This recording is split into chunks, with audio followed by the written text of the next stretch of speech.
Tamil Nadu state board 9th mathematics chapter 9 probability exercise 9.1 question number 1.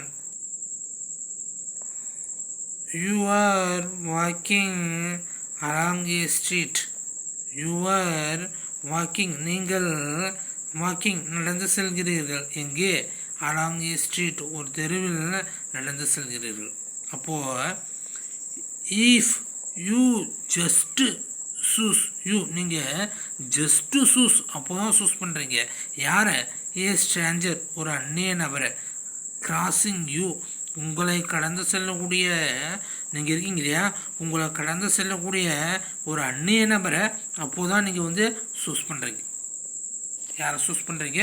Stranger. Stranger அப்படின்னு சொன்னால் அந்நிய நபர், அதாவது முன்ன பின்ன தெரியாதவங்க.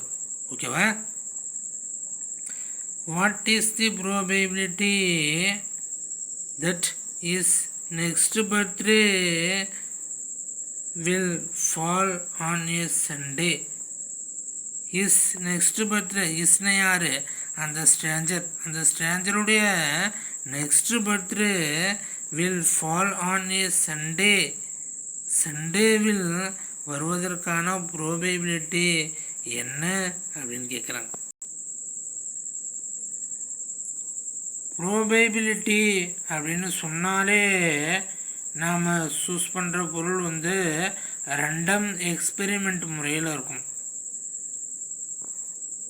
அதாவது நீங்கள் சூஸ் பண்ணுற பொருளை பற்றி உங்களுக்கு முன்ன பின்ன தெரிஞ்சிருக்க கூடாது.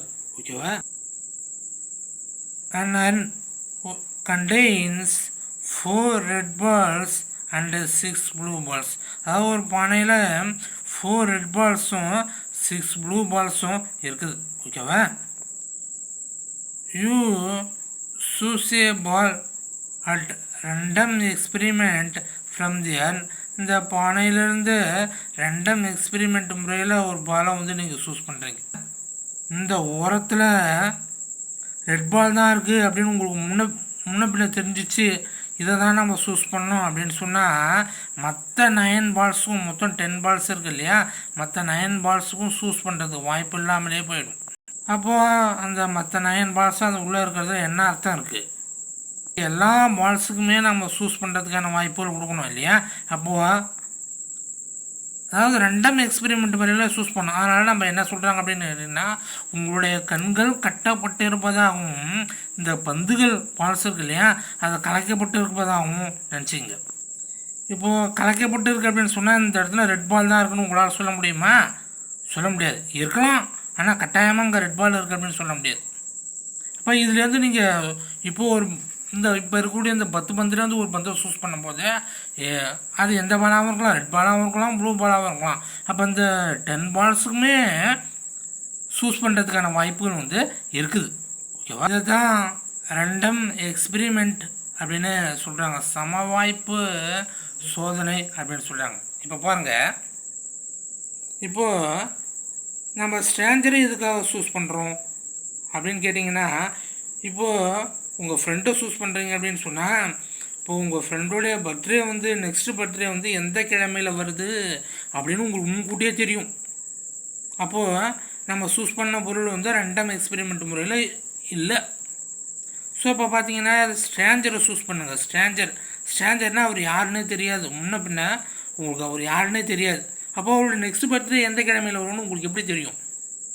தெரியாது இல்லையா? அப்போது இந்த கொஸ்டின் ரேண்டம் எக்ஸ்பெரிமெண்ட் முறையில் நம்ம ஸ்ட்ரேஞ்சரை சூஸ் பண்ணுறதால இந்த கொஸ்டின் ரேண்டம் எக்ஸ்பெரிமெண்ட் முறையில் இருக்குது அப்படின்னு நம்ம வச்சுக்கலாம். ஓகேவா?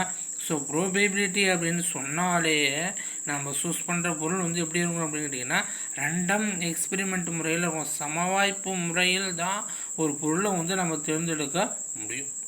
ஓகேவா? அதாவது இந்த கொஸ்டினில் ஸ்ட்ரேஞ்சரை நம்ம சூஸ் பண்ணுறது மூலமாக இந்த கொஸ்டின் ரேண்டம் எக்ஸ்பெரிமெண்ட் முறையில் இருக்குது அப்படின்னு நம்ம வச்சுக்கலாம். ஓகேவா? Solution. Days in A week or ஒரு வாரத்தினுடைய நாட்கள். சண்டே மண்டே டியூஸ்டே வெனஸ்டே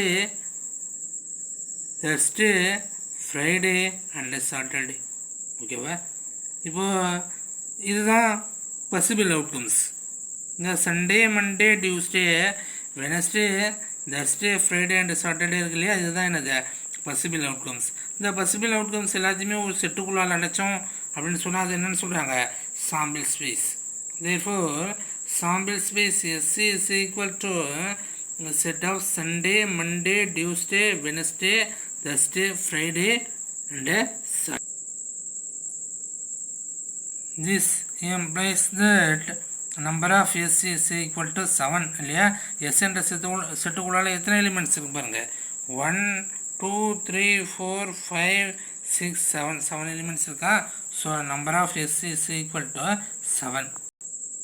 இப்போது கொஸ்டினில் என்ன சொல்கிறாங்கன்னு பாருங்கள், what is the probability that his next birthday, ஹிஸ்னே யார், அந்த ஸ்ட்ரேஞ்சர், அந்த ஸ்ட்ரேஞ்சருடைய next birthday will fall on a Sunday, சண்டேவில் வருவதற்கான ப்ரோபபிலிட்டி என்ன அப்படின்னு கேட்குறாங்க. சரியா? அப்போது சண்டேவை சூஸ் பண்ணுறது தான் அங்கே வந்து event. Okay sir. Let E be the event of getting Sunday from S. இந்த S இருக்கு இல்லையா, அதுலேருந்து நம்ம சண்டேவை பெறும் நிகழ்ச்சியை E அப்படின்னு வச்சுங்க. ஓகேவா? therefore E is equal to Sunday. S இருக்கு இல்லையா, எஸ்ங்கிறது இது இருக்கா, இதுலேருந்து சண்டேவை சூஸ் பண்ணியாச்சு. this implies that number of E is equal to 1. ஓகேவா? therefore P of E is equal to P of E, probability of event E. Question என்ன கேட்குறாங்க பாருங்க, probability of event என்னது, அந்த ஸ்ட்ரேஞ்சருடைய நெக்ஸ்ட் பர்த்டே சண்டேவில் வருவதற்கான ப்ரோபபிலிட்டி என்ன அப்படின்னு கேட்குறாங்க. ஈவெண்ட் என்னது, சண்டேவை பெறுதல். ஸோ அதான் ஈவெண்ட். ஓகேவா? P of E is equal to number of E by number of S is equal to number of E na 1 by number of S 7. ஓகேவா? 1/7. subscribe பண்ணுங்க ஸ்டூடெண்ட்ஸ். Thank you very much.